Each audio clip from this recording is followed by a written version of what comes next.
Hello everybody and welcome to A Fine Vintage, a series where I look at relatively older games. Not sure how far back I'm going, but I'm calling this an old game anyway. This is Sacred, or Sacred Gold, the only edition that you can buy these days, which comes with the 2 expansion packs. It's an action RPG developed by Ascaron Entertainment back in 2004. The expansion packs, one is just Sacred Plus, just added a few levels, a few monsters, a few items and all that. And the other one is the Underworld campaign, which is a campaign designed basically for once you finish the game.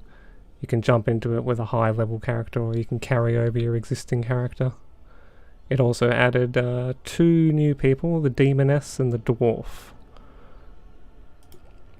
I'm just gonna play the first few, I don't know, however long I feel like, to get a general idea of the game and show you what it's all about. It's definitely one of my favourites, one of the ones I've put quite a few hours in, never finished it. But, it's one of those games where you either burn out on it or, and me, I have too many games.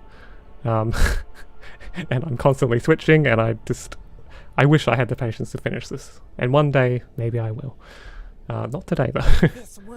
So, one of the best things about Sacred 1 and 2, they're both pretty good games. Won't talk about the others right now. I might mention them later, but I'd rather not talk about Sacred 3. One of the best things about them is that they have some pretty unique classes. They've got a few generic ones, but a lot of them are pretty good. So I'll quickly go through each one and just give a brief description. I'm a gladiator. The I'm a Gladiator class is your generic melee brawler, usually just sword, shield, melee smash in the face. Second most generic one is probably the Wood Elf. I'm an elf. Who is your generic archer, basically. They all have little different abilities they can spec into, and you're not restricted. You can actually spec into heaps of different things, but they each have a kind of generalized use.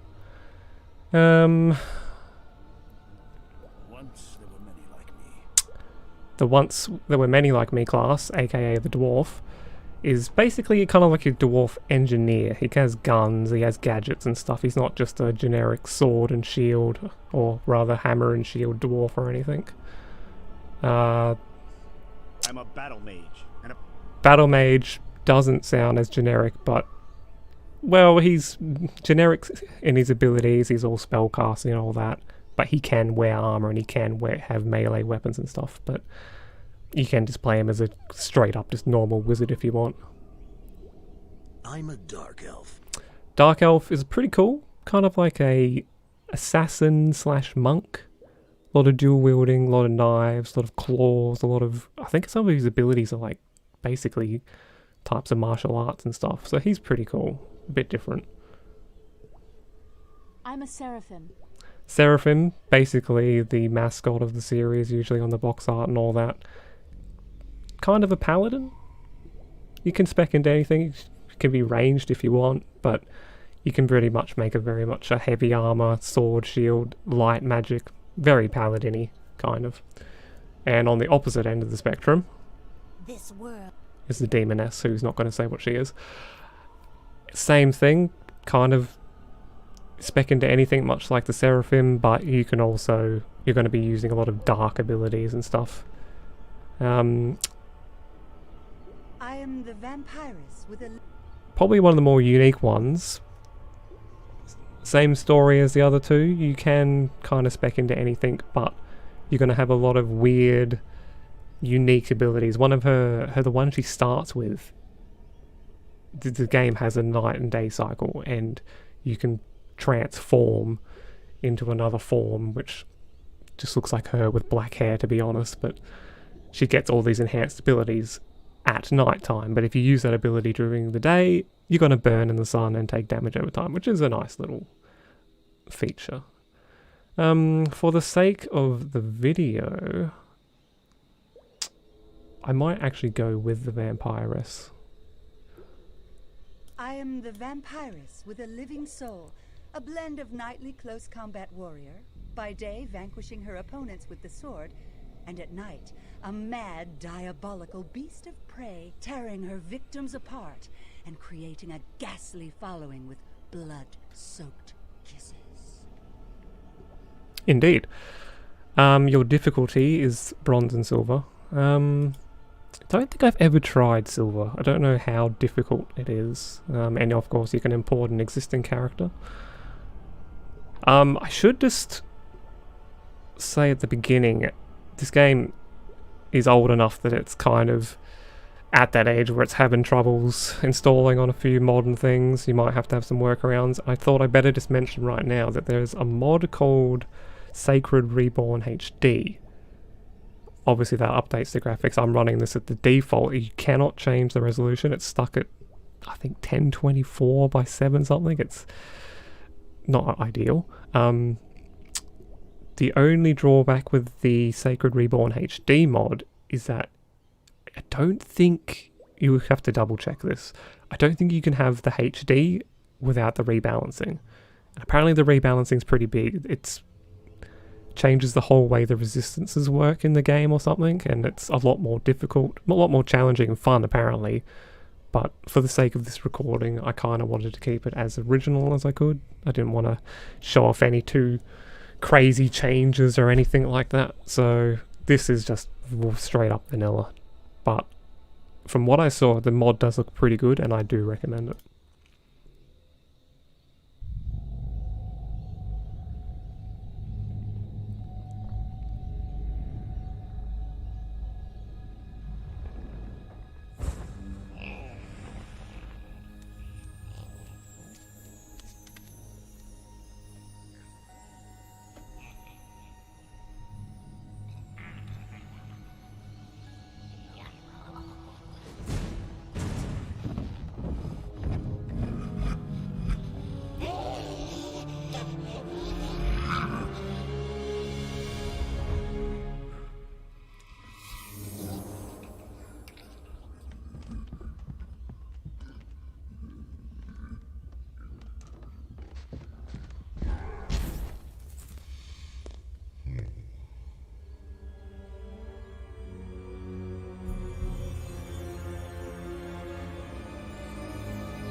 Shada.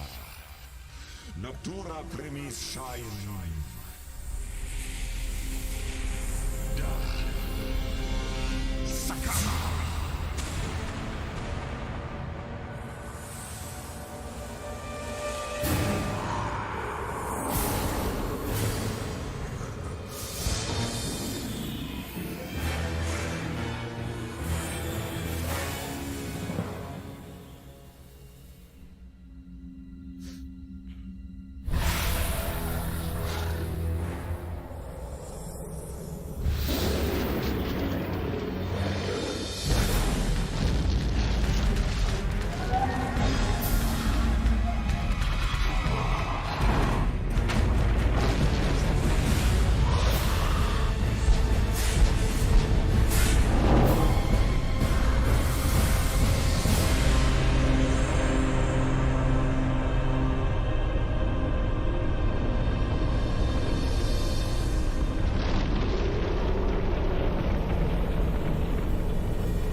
What shall...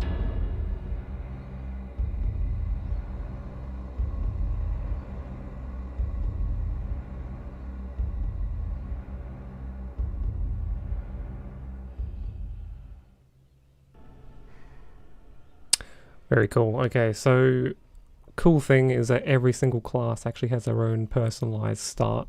Don't mind her T-posing in the background there. You'll start at a different spot. You'll have a kind of different story to begin with, but I think they all end up merging into the main quest line being hunting down that demon that escaped the ritual at the beginning.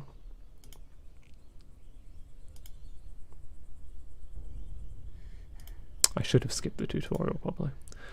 No more tips. So your bog standard action RPG, kind of very Diablo-esque, but you got your big open world. Now, what isn't standard in regards to Sacred is just how crazy in depth the stats get on the items. Not sure if the... Okay, this is pretty good compared to the stuff you're going to see. Every single piece of weapon and armor has different elements, resistance or damage wise, that you're going to be looking at. So my damage is just doing physical at the moment. You've got your poison, magic, fire, and physical. That's all you have to worry about. And every single enemy and everything has its own resistance, which doesn't sound too different, but there's just a lot of stats on the later items. Like I've got a 12% bonus to defense there. Some items are going to have 6 or 7 things.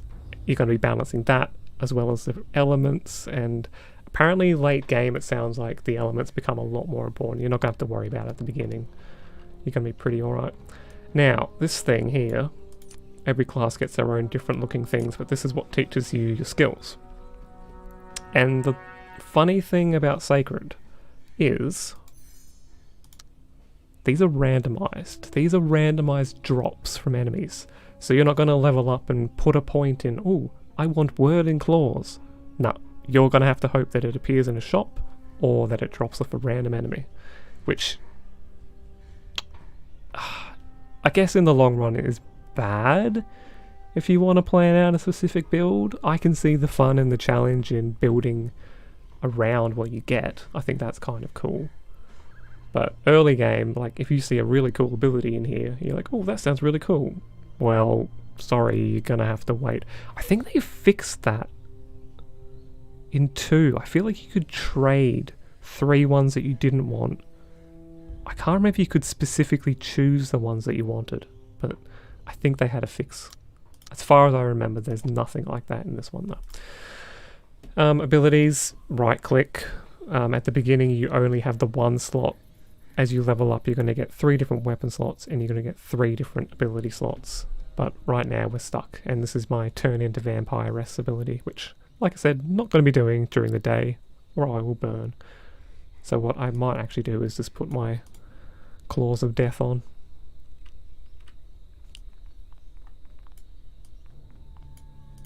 Help me, noble knight. Please escort me to Captain Ramada at the Bellevue garrison. Slave catchers are lurking around this unearthly place and want to deliver me to a sorcerer. These villains have attacked the Abbey of the Seraphim and killed or abducted my sisters. Even the majestic Seraphim was struck down by the sorcerer's black magic. The only thing that stops them entering within these walls is fear of the vampires said to live here. If you are prepared to take me to Bellevue, I shall follow you. I can taste your fear. It leads me to the blood of heinous deeds. Heinous? Heinous, if you say so. Unfortunately not all the text is voiced. It's mostly only the main quest chain. You're going to be doing a lot of side quests. Kind of generic fetch quests or generic slaying. My armor protects me inadequately against normal damage.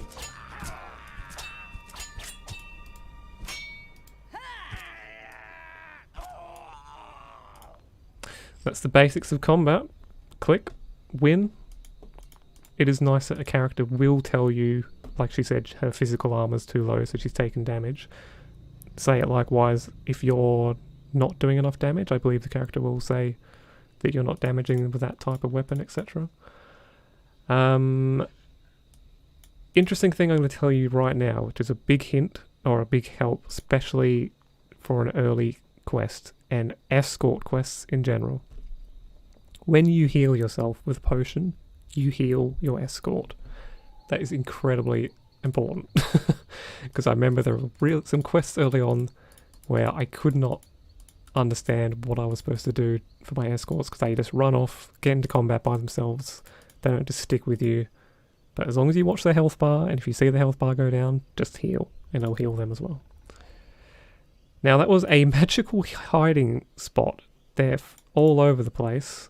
Basically the only way you can find them is by scrolling around. You'll see a flash of light every now and then when you're near one. But apart from that, you're just kind of scanning around. Which is why it's kind of better to be playing out in this zoomed out view.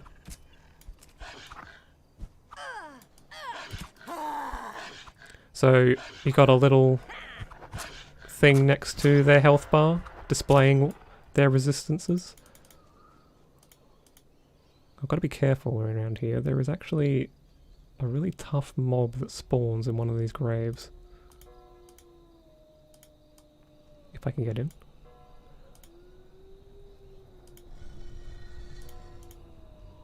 And I'll show you a better example of the resistances.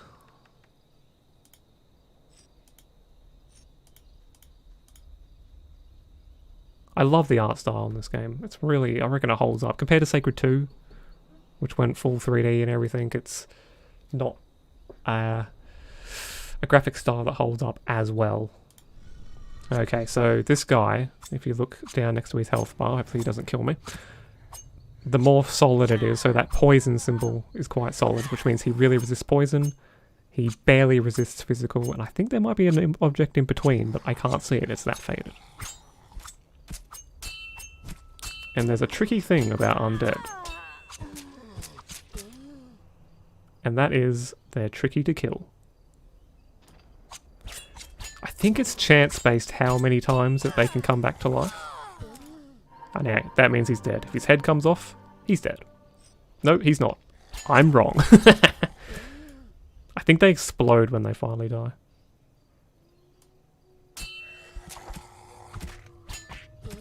Yeah, he dead. Okay, so what he dropped, his head, can actually be, so you're probably like, why does his head have stats on it? 4 to 12 damage, you can't use it, you can't wield it. Magic 2 to 5, poison 2 to 5? Well, you can slot items, including that thing that I showed you that taught me my combat art. It also had stats on it. And that's because you can actually choose to instead slot them into weapons that you can customize at blacksmiths later on. It's quite cool. The customization on this is pretty intense. Okay, so this is the other thing that's tricky. You can look at something and say, oh, expected protection 24, expected protection 25, and think, that's better. And I used to do this all the time as a kid when I played this when I was young, and I was like, oh, higher number equal good. What I wasn't taking into account was something could have 2 physical protection and 22 magic, or a little bit, it spreads it across. So I'm wearing this gear that I'm thinking is protecting me, when in fact I have really low physical protection. And most of the enemies are dealing physical damage.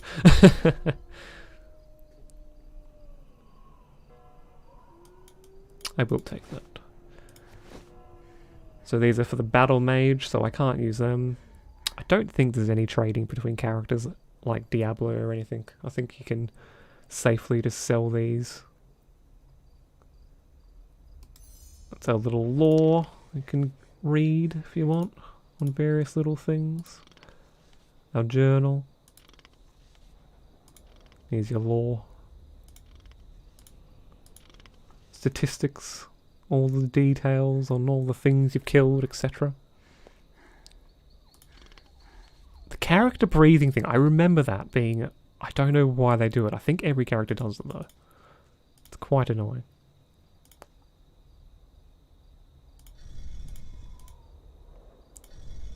Now the thing I wanted to say about the undead is, one of these potions... Yes, you have a potion, literally a potion dedicated to letting you kill the undead in one kill. Which is a nice touch. Potion of the Mentor gives you an experience boost. Always satisfying to use. Antidote. And the Potion of Concentration. I think that has something to do with your cooldowns or something, from what I remember. I better show you the leveling up. So, skills. I can just increase what I've got, or... Oh, I don't think I can get a new skill yet. There's quite a few, but this is where you can really diversify. For now, I think I'm just going to put it into weapons. Okay, so that actually changes how rapidly I get damaged in the day. Interesting. And an attribute point. Standard, strength, endurance, dexterity, physical regeneration is, yeah, your recovery of non-magical combat arts. Tells you when you go over, I think. Maybe it doesn't. Go into strength for now. Where are my combat arts?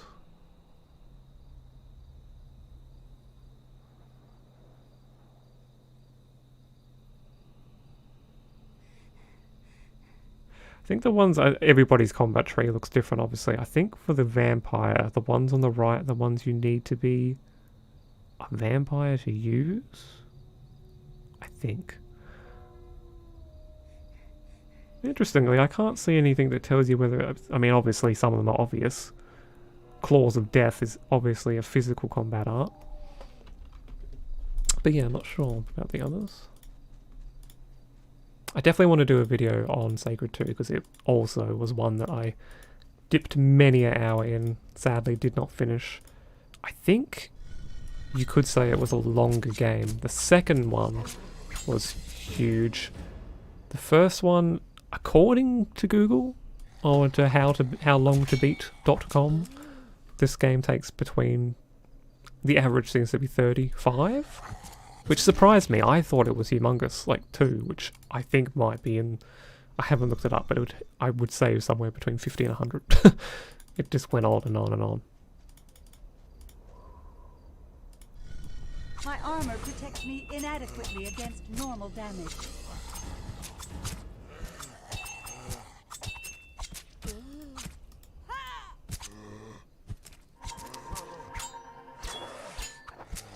This guy's literally a lich, apparently. I would have just called him a zombie. The first potion used up. This was the tough guy I was thinking of. Beautiful. Alright, I suppose we should actually be doing our escort quest instead of dragging this poor innocent girl into a graveyard. Right after I check the sarcophagus. Oh, that's right, you take damage when you're in this area. Those fancy looking things were wings with a seraphim. Unfortunately, we cannot wear cool looking wings. There's another thing that was unique in 2 and 1. Always check your wells. Wells always drop potions.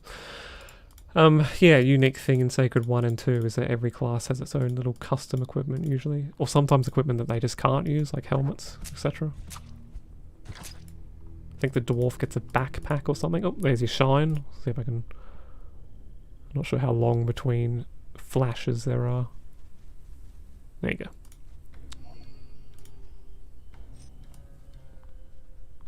I mean, this is one of those games where you're never going to be longing for loot or anything. There is a ridiculous amount of loot.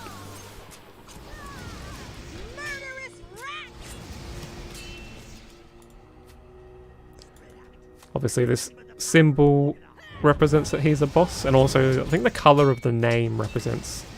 I'm not sure if it's their rank or just their difficulty.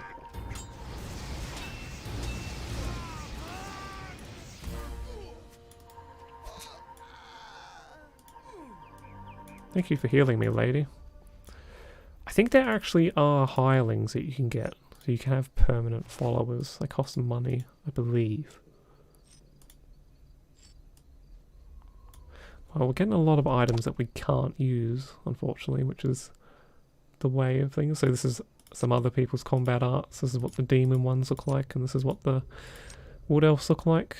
But yeah, I could slot that into a piece of armor and get resistance plus 10% for everything, which is pretty damn good. So it's worth holding on to.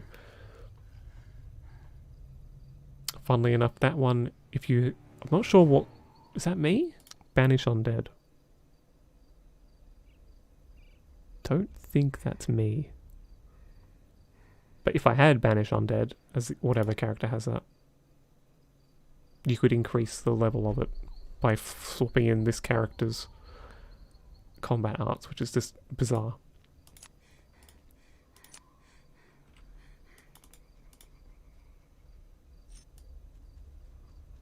I'm not quite sure how long the day-night cycle is. Do I even have a clock? Yes, this is the clock down here.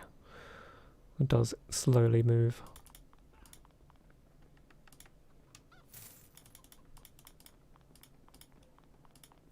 Obviously, it is one of those classic lootathon games where you're just going to be checking every nook and cranny.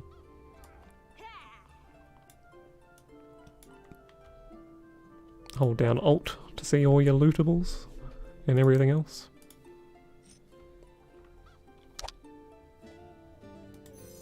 I'm trying to remember, what are the recipes?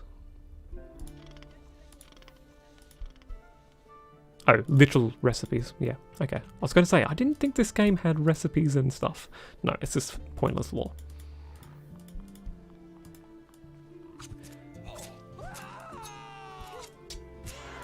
Now, this big arrow down here is actually telling me where my main quest is. You'll get a separate one for side quests. I should be able to pick up a side quest in town here.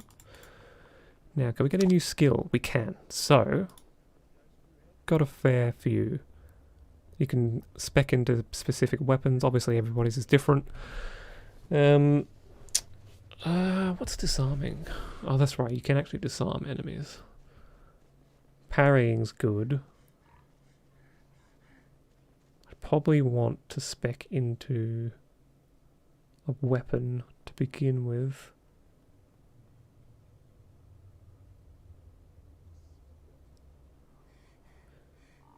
Let's go with sword. Go on all in on the sword.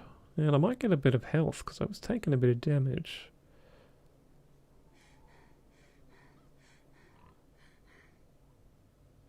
Okay, so you got your standard charisma with trade prices, etc. And also increases the damage you are able to inflict with poison. Interesting. It's a strange choice for a stat. I said health, but there actually isn't a health. Ah yes, strength is health. Interesting. I would have thought endurance. Usually, in most games. Here's your side quest. Anything with a question mark and an exclamation mark. Kids are annoying. They follow you and just insult you. You are stupid. Go away. Are you ill?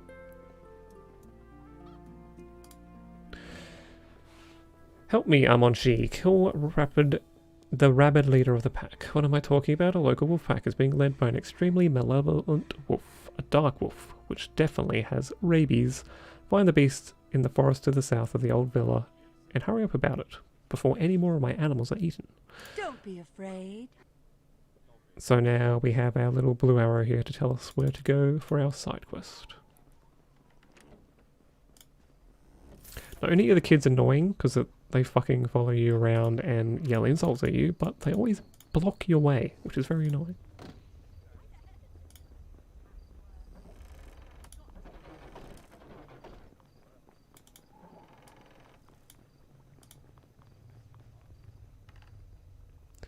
Game has a good variety of locales. I think it's pretty varied. You got deserts, you got all sorts of kind of generic fantasy stuff, to be fair, but to be honest, perfectly honest, I haven't seen the late game, so I don't know how crazy it gets.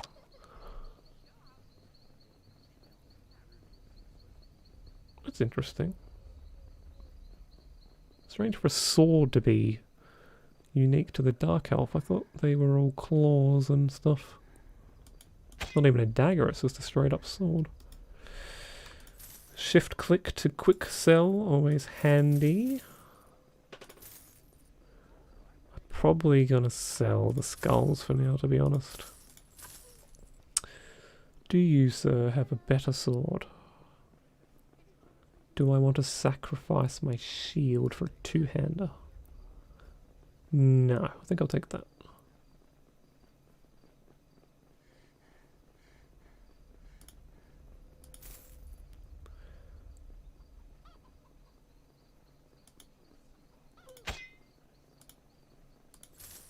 Okie dokie. Probably should have bought some armor that I didn't have, but no problems because there's gonna be plenty drops.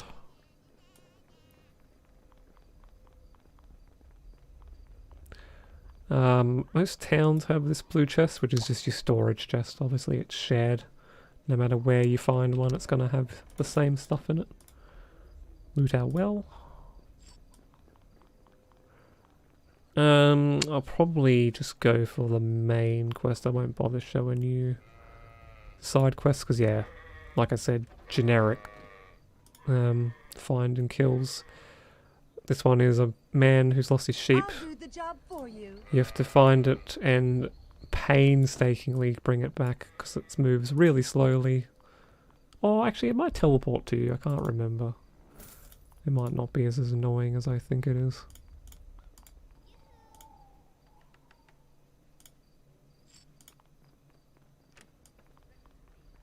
Always good to get a marvelous spear rather than a generic boring spear.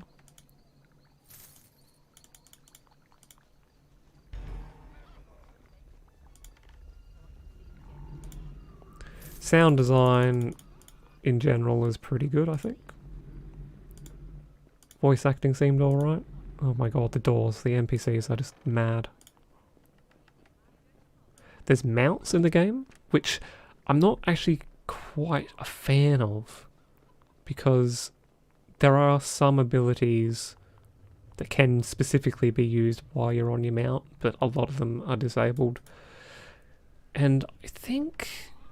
I can't remember if you can loot while you're on your horse.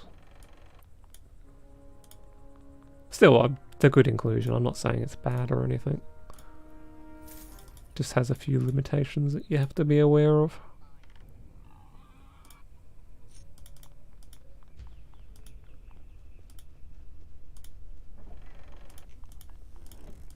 I think I might try out that mod sometime, and because yeah, the idea of it, the resistances being a bigger aspect, kind of do sound interesting.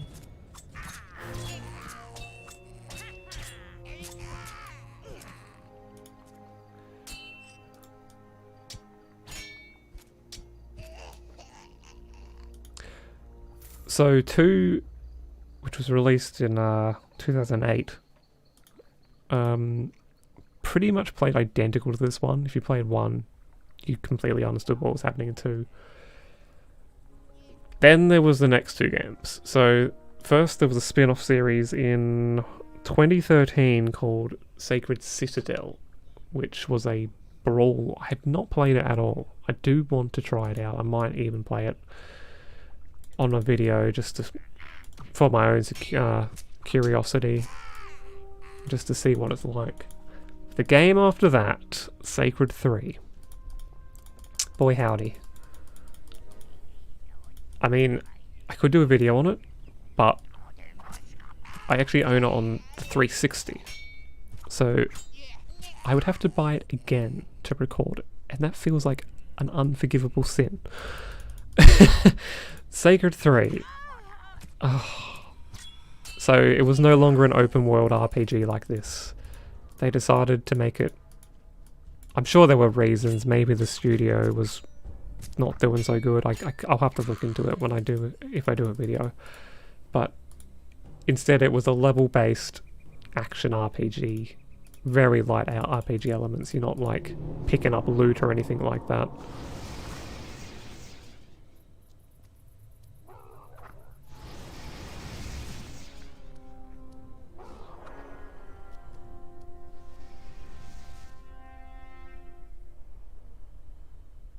Wow, that's quite cool. So this is where the battle mage starts.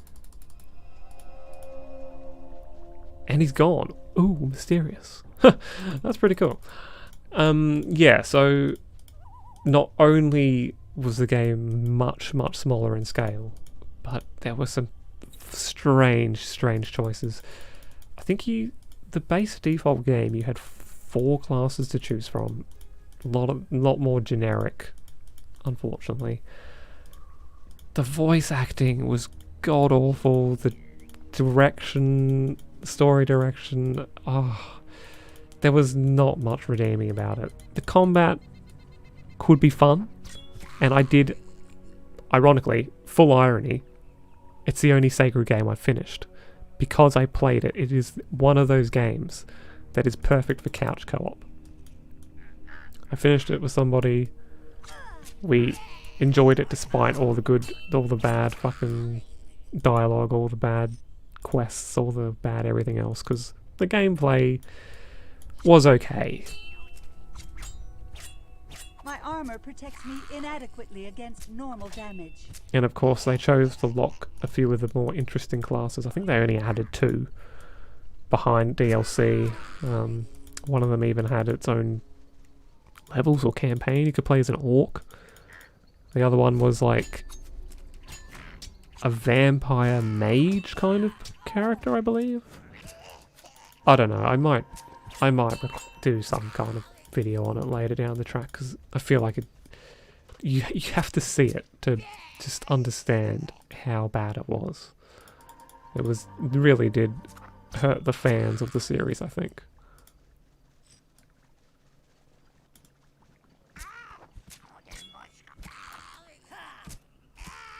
Also, I just realised I've gotten fully distracted. I said I was going to go for the main quest, and I have literally just been going from goblin to goblin, which is what you do in these games, honestly.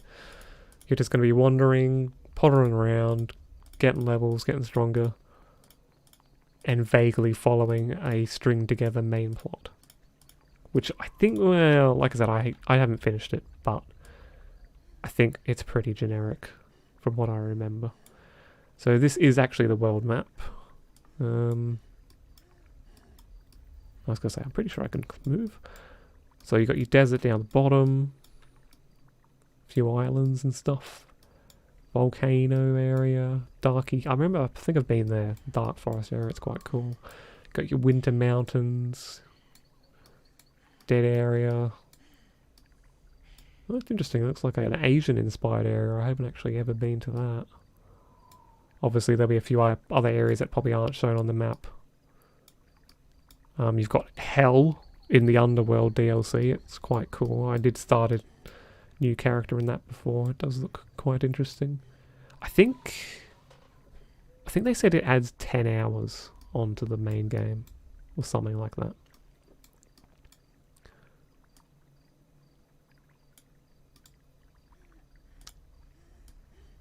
I wonder if that is my vampire just doing that because it's daytime. I don't know, I just felt like all the characters did that for some reason. I have only bad memories of this city.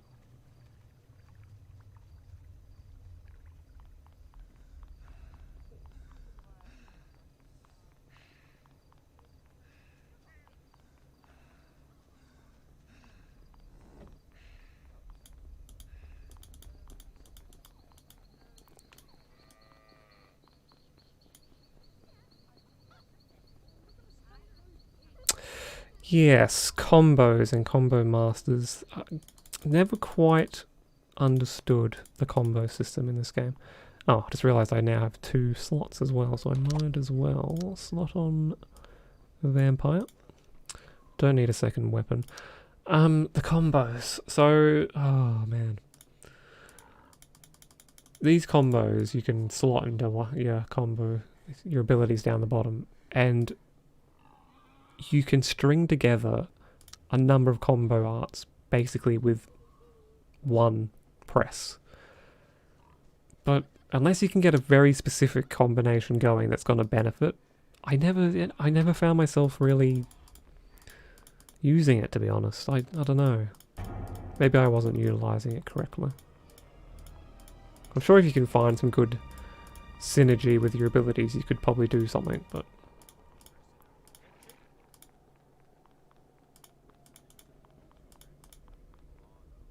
Proud knight and servant of the crown, please go to Porto Vallum in the southern borderlands and speak to Sergeant Treville. I shall give you a letter of introduction for him. You will serve Prince Valor, who is fighting the orcs of Korad Nur in the south. Take this gold for the long journey and buy yourself a horse from the stables. A wise warrior would use the long journey to improve their skills. Silver Creek and Porto Vallum are not the most peaceful of regions. hint, hint, get some levels, dummy.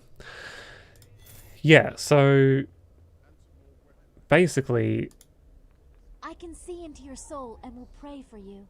The thanks of the gods will bless your path as you travel on the soil of Ancaria. wow, rude. That's how this is the introduction to the blacksmith I'll take quest. on your quest and solve it in my own way. So there are hours and hours of content to do before you even touch this main quest to go visit South. Like, so much you can do.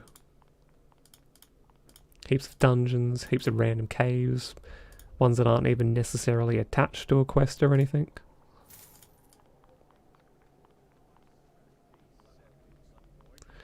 Alright, let's get the horsey.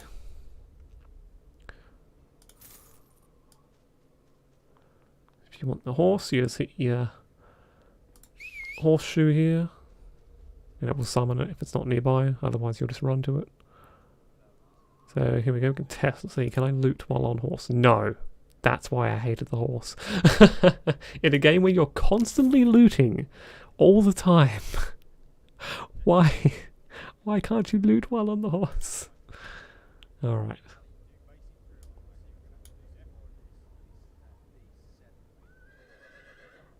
That background chatter is hilarious.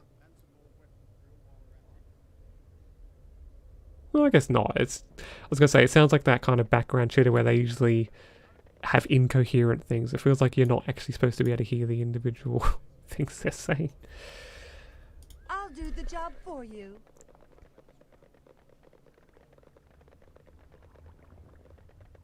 I think that's your horse's health bar, from what I remember. And you can actually level up into riding, just to improve your horse. The whole tree just dedicated to your horse if you so wish. The green bar here is your experience.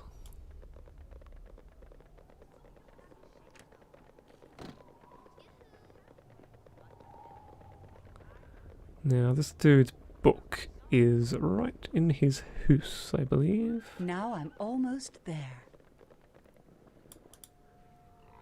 And off the horse we get. It doesn't even feel, I mean obviously this is the first level horse you get, it doesn't feel tremendously fast or anything like that, but I'm trying to think, I don't believe there's like horse backpacks or anything like that.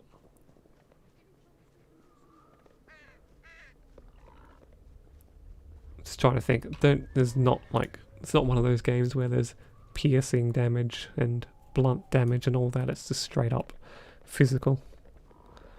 I've got too many other things to worry about, like fire and all that. You know, yes, I will find the smith.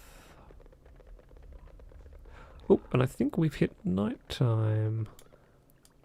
So I will show you the amazing transformation that I can take.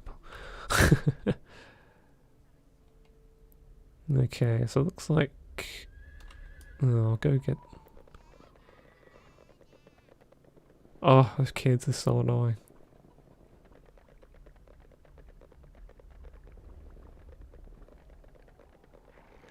Here's your book, you lazy bastard.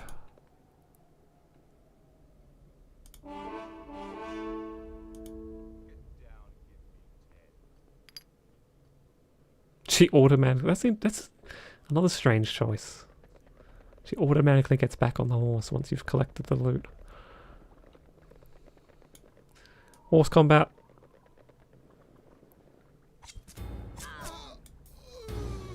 Now, he was attacking me. I don't remember... Charge attack. Yeah, I guess there's more to horses than I remember. I don't know how you do the charge attack. Alright, let's find some dudes and I'll transform. Sorry, horse. You don't want to see this. It's truly terrifying.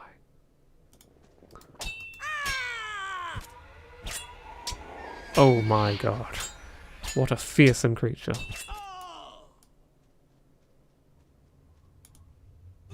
So the cool thing about this is that I actually absorb health, I believe. I'm pretty powerful. I don't remember if using this during the day in a dungeon matters, or if you can just use it whenever you want if you're in a dungeon. Surely that's how it works.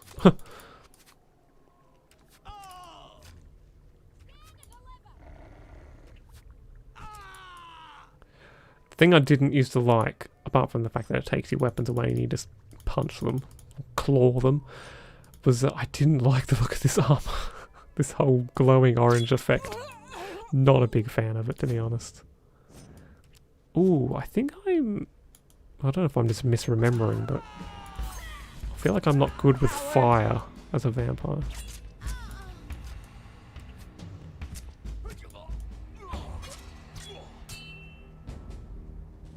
Come back, coward. Oof, I'm getting melted.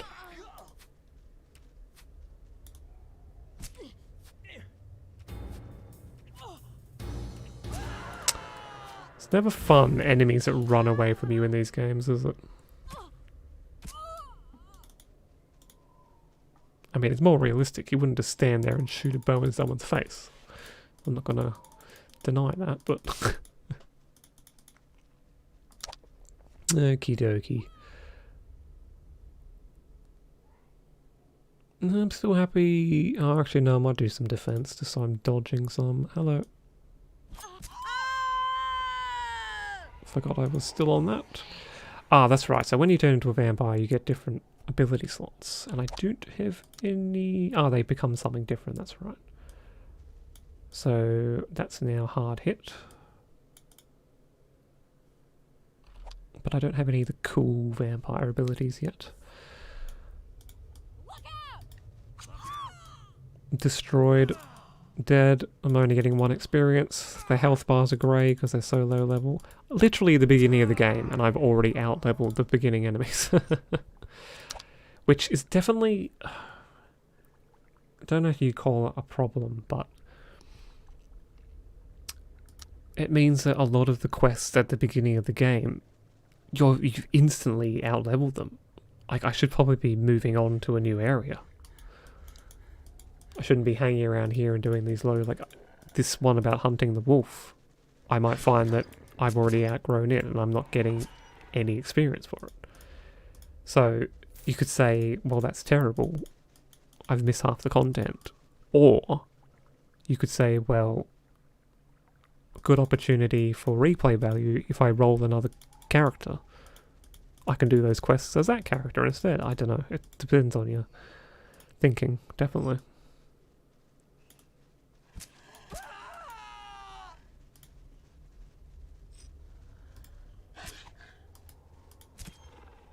Some of the names on these characters is ridiculous.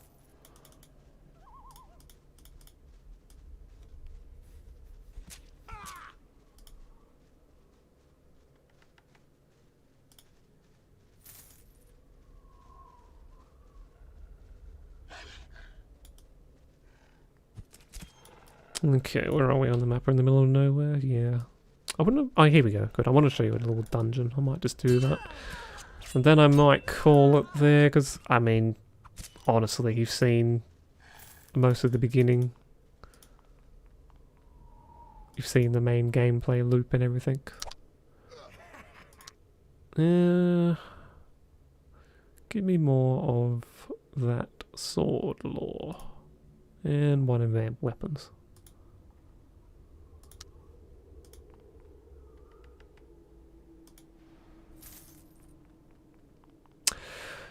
Now, yeah, like I said, I definitely want to do a video on Sacred 2. However, I have a strange feeling that it might be even harder to get running.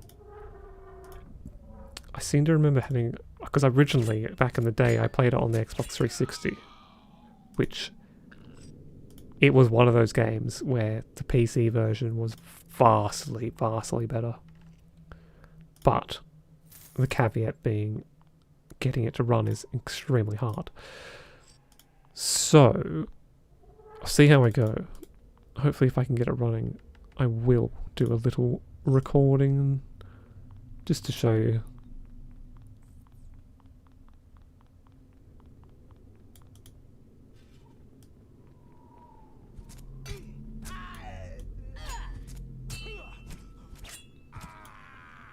Definitely seems like magic weapons would be the way to go. Not seeing much magic resistance on many of these fellas. It's mostly just poison and fire.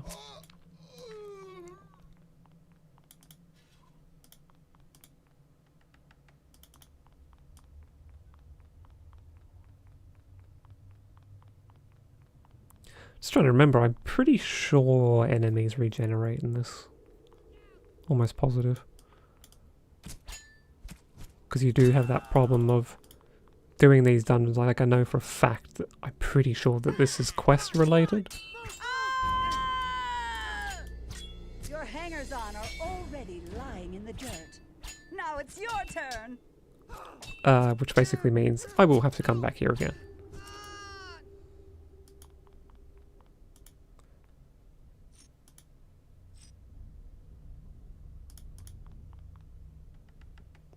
Okie dokie, what have we got? Ooh, I am a big fan. Is that what I think it is? Oh, dude, I love... Well, actually, I'm quite surprised how short that is. What does it look like when I use it? Is it just the same animation for a sword? Because I'm going to be disappointed. Come over here. Don't want to set off the other dude. Yeah, okay, she wields it like a two-handed sword. How strange. 43 to 51. It's a two-hand door. Interestingly, it does do fire damage though.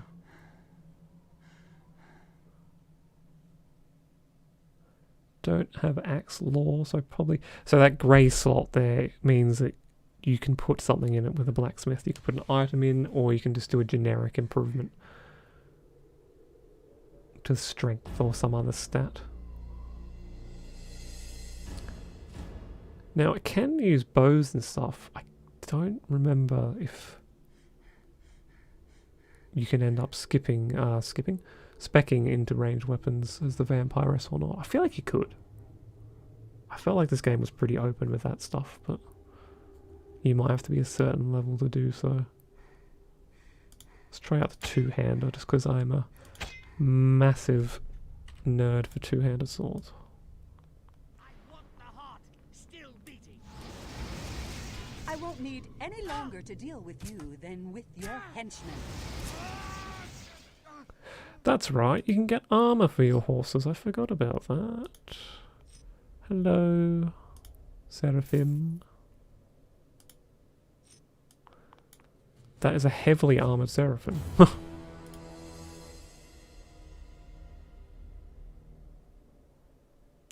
Child of darkness and light.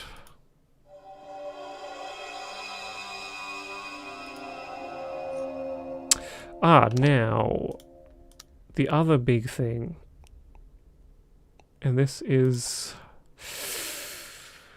a thing, that RNG I was talking about before.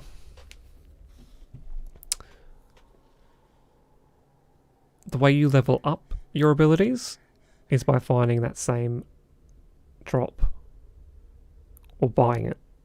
So if you're relying heavily on, say I was relying heavily on this one, unfortunately you have to just hope that you find those items to improve the level, and that is a massive problem. Maybe I'm wrong. Maybe there is a way to get specific ones that I'm forgetting about. Like I said, there definitely was in 2, but I don't remember that being a service in 1 from what I remember. The other ability I learned, I get the feeling... Yes, okay, so you get this one's, yeah. Let's put that in there.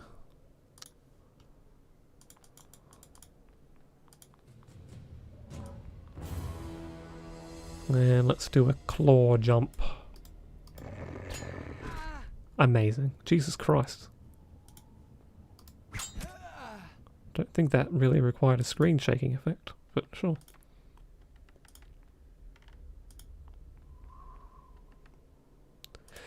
I think we'll end this video with me putting my amazing armor on my horse.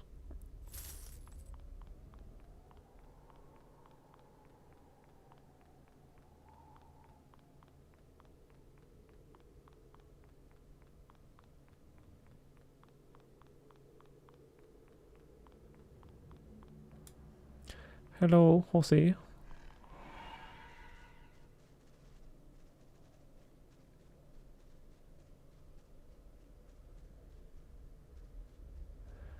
I summon the fourth horse. Ooh, I have to remember how to equip the horse. There we go. Right click. Beautiful.